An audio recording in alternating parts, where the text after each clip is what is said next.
my cup, wrap around, bundle me up, thinking about old man Windsor. Another year has flown by, out with the holiday dresses and ties, gussing up on this. Well, wouldn't that be right, you know? Soon, just when I don't need my solar charger anymore, you know, the sun comes out and you can actually feel it's quite warm. But these blue skies here, well, I mean, it's going to be really cold tonight. So, yeah, I've got a lot of preparing so I don't freeze again like I've done for the last few nights before I stopped over.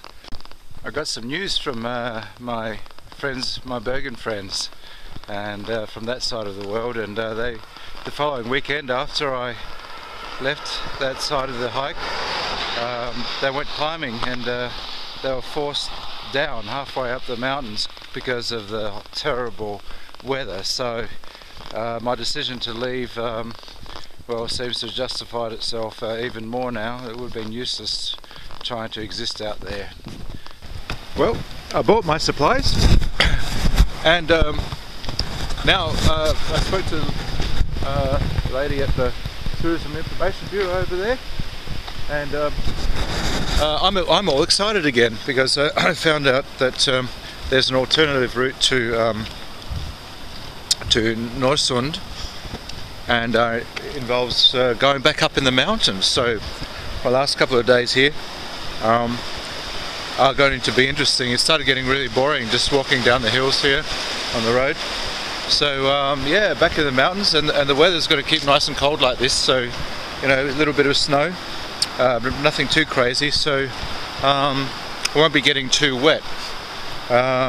So all should be good. I'll be cutting it a bit fine getting to the airport, but hopefully everything will work out fine. It is the second to last morning of this amazing adventure, and I'm feeling great.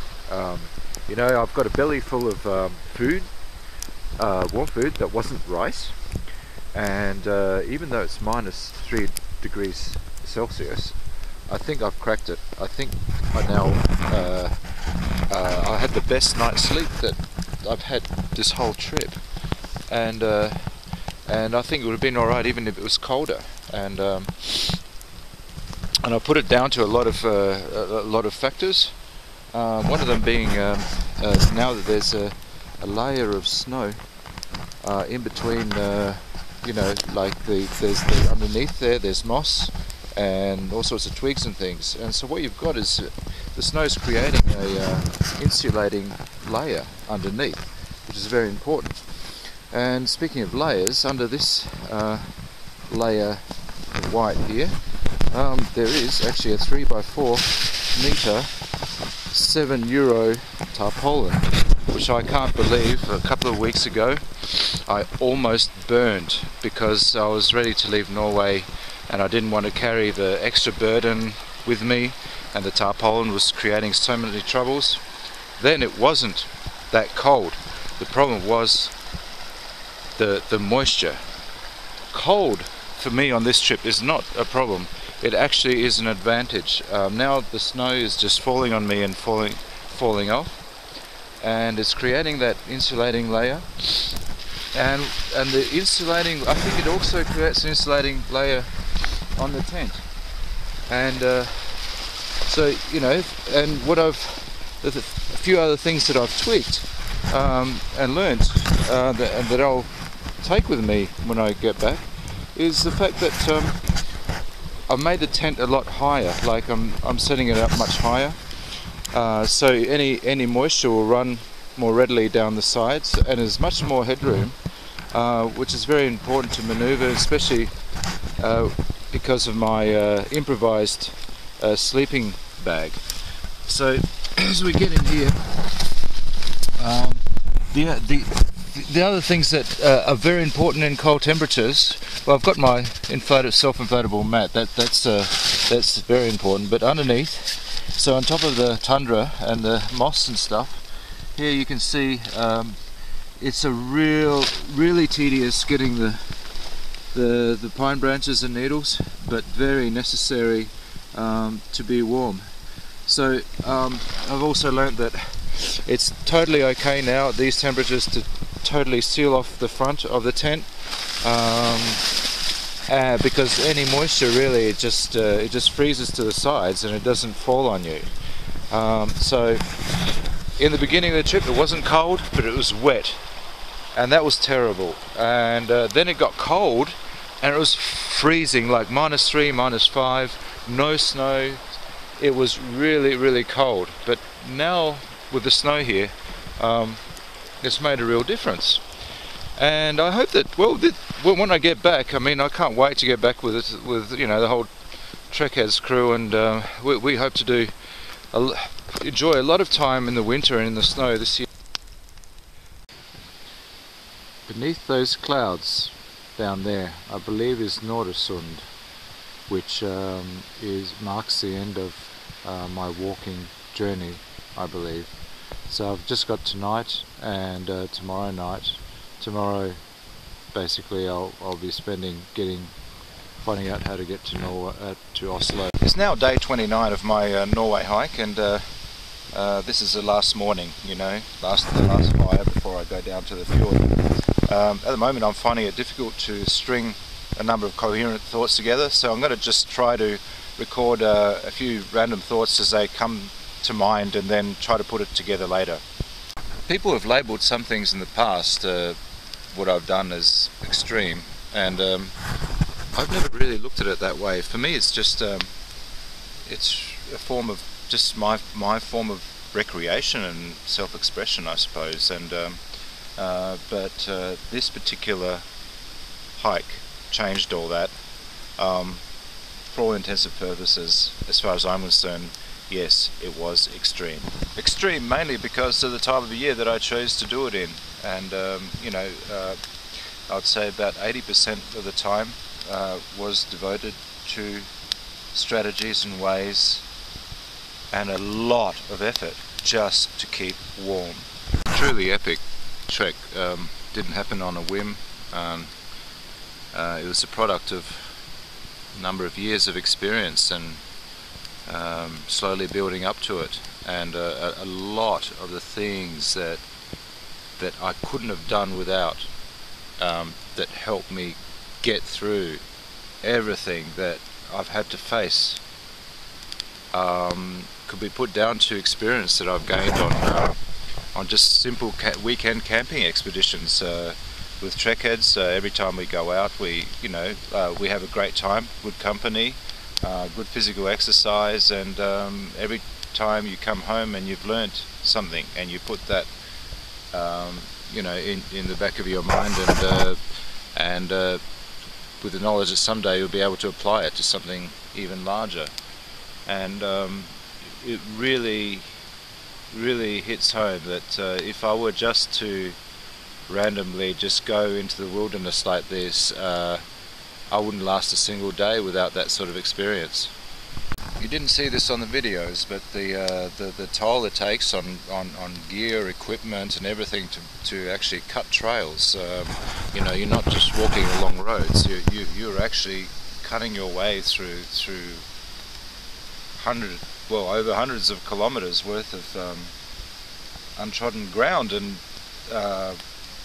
that really does take its toll on everything. And there's nothing easy about what I did, and I didn't expect it to be. I mean, it was all about experimenting and seeing what are sensible limits for me that I can take, that maybe I'll be able to use the knowledge of in the future for some even more remote expeditions, hopefully.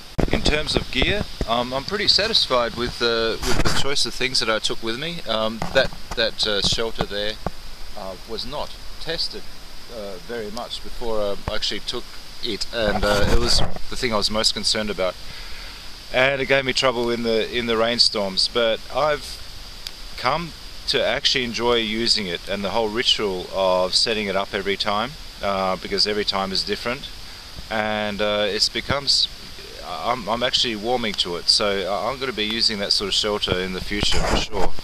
Other things that failing slowly. I think I've showed before, like these which were brand new boots are now like slowly falling to bits here.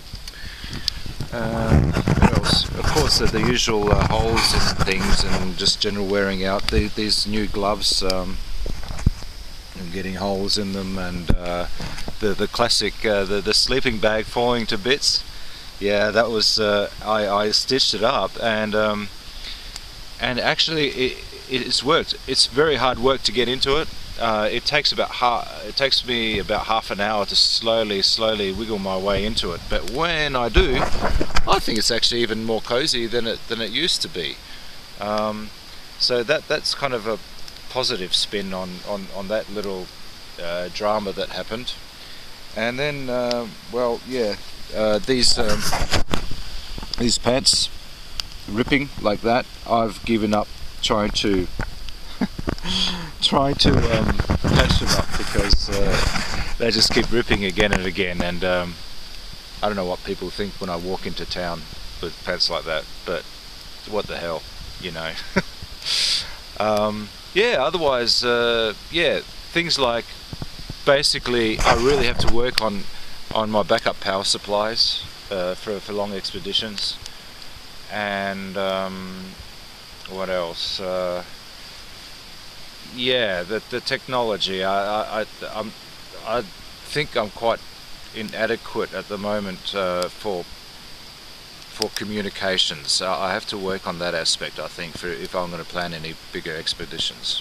When my gear started failing, that really brought home how important mental attitude really is, and how much of a resource the mind can be. That's the biggest resource you have. I mean, we sometimes become too reliant on gear and stuff that we take for granted, and the real test comes when those things fail, and how we react to them, and how we make use of the resources around us to help solve problems. Myself, physically, in terms of distance I can do in hiking, and I could just keep doing this. I kind of feel fine, apart from that scare I had with the dizziness and the nausea. I had that once before on a long bike tour, and after it, you know, it lasted a couple of weeks after.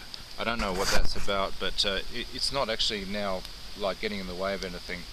Apart from the regular bruising and battering that I got, one thing that I am really at the moment having troubles coming to terms with is my hands are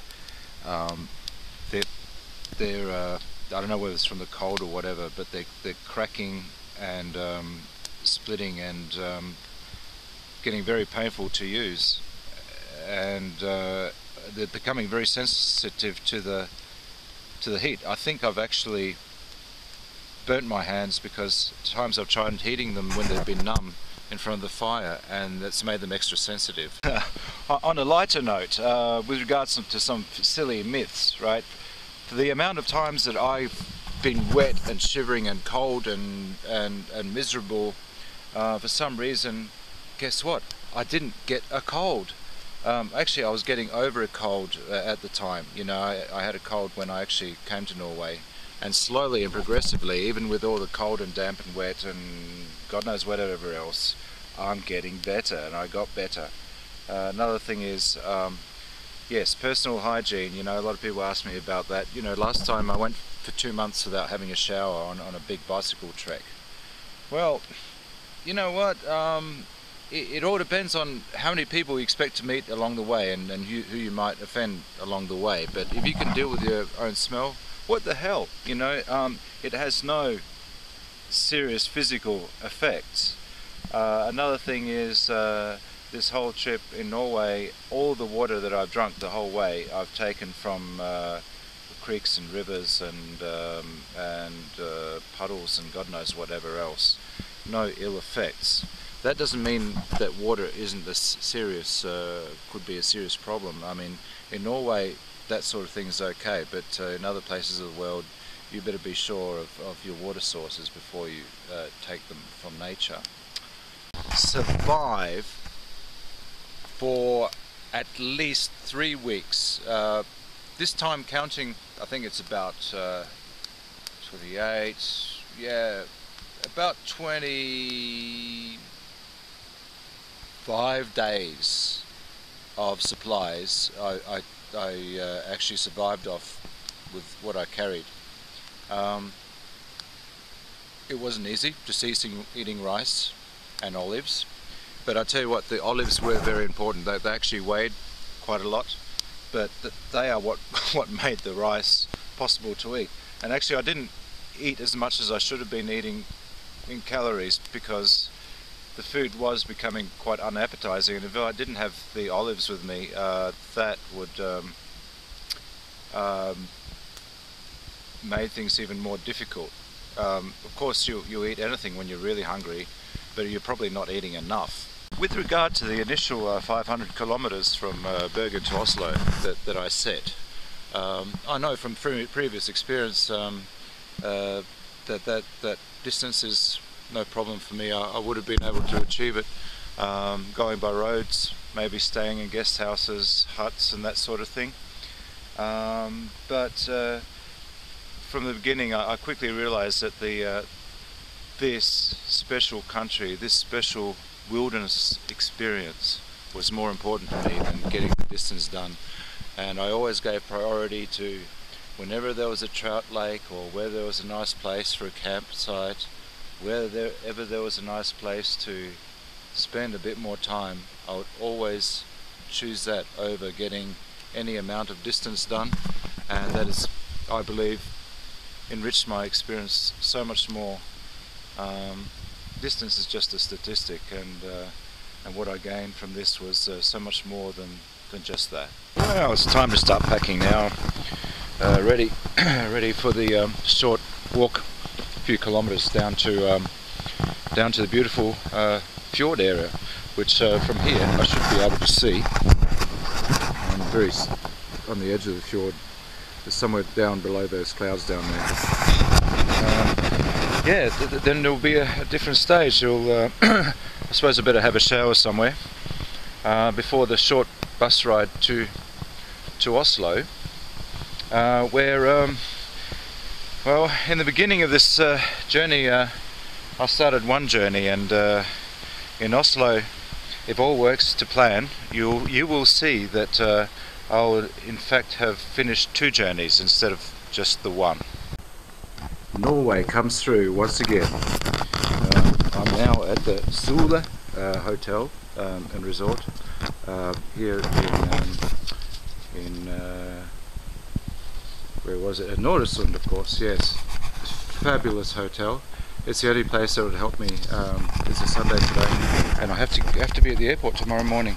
And it turns out the bus transport is so bad in this area that there's no chance of getting a bus to the airport by tomorrow morning. So my only option was hitchhiking. The staff treated me to a shower, and much needed one at that. And one of the staff who was off duty, he just offered, "Oh, I can take you to the airport." I didn't quite understand what's going on, but no, he was genuine. It's a 2-hour drive, and he offered to take me to the airport this evening, which is absolutely fantastic. What a way to finish. One moment of drama, one moment of not knowing whether I'll get there, and the next thing you know, Norway comes through again. The people here are so great. The staff of this hotel are fantastic, and I tell you what, I mean, look at it, it's beautiful here. I mean, it's so picturesque around here. It's just a shame that it's so overcast today. And if you're ever in Norway, Norway, it's a really out of the way place. The locals hate it because of that, because it's inconvenient for transport, but that's why a lot of people come here, so I would highly recommend it. To end this journey in Oslo was an opportunity to actually finish 2 journeys in one go, and now the excitement is building. In about an hour's time, if all goes well, hopefully all will be revealed and then will be the time when I'm reunited with an old friend, and hopefully conclude a previous journey that I started 2 years ago. Well, we just got the phone call. Could it be true? Is this really going to happen? Here is somebody that we've seen in a previous video. Her name is Greta. There at the ticketing office. She lives in Oslo, and she's just brought for me and packaged something that I left in Oslo 2 years ago, and you'll see a preview of it now. Life, you know, as it goes through, and she said she might take it back to me to Riga, but I don't think that's particularly realistic. So anyway, goodbye old friend, and well, for all the troubles, it got me there. And it's so compact. Look at it. Yeah. Oh my God. Okay. Oh, this is amazing. Yeah, it's Look. not pretty. Look.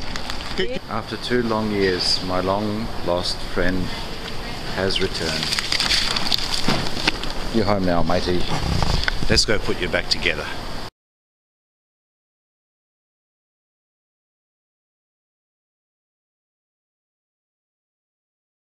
With the holiday dresses and ties, gussing up on display, lit up and tucked away. Goblins, ghosts, carols too, ciders, eggnog, homemade brew, twinkle lights, movie nights, staying with you. Put me something warm in my cup, wrap around, bundle me up, thinking about old man winter.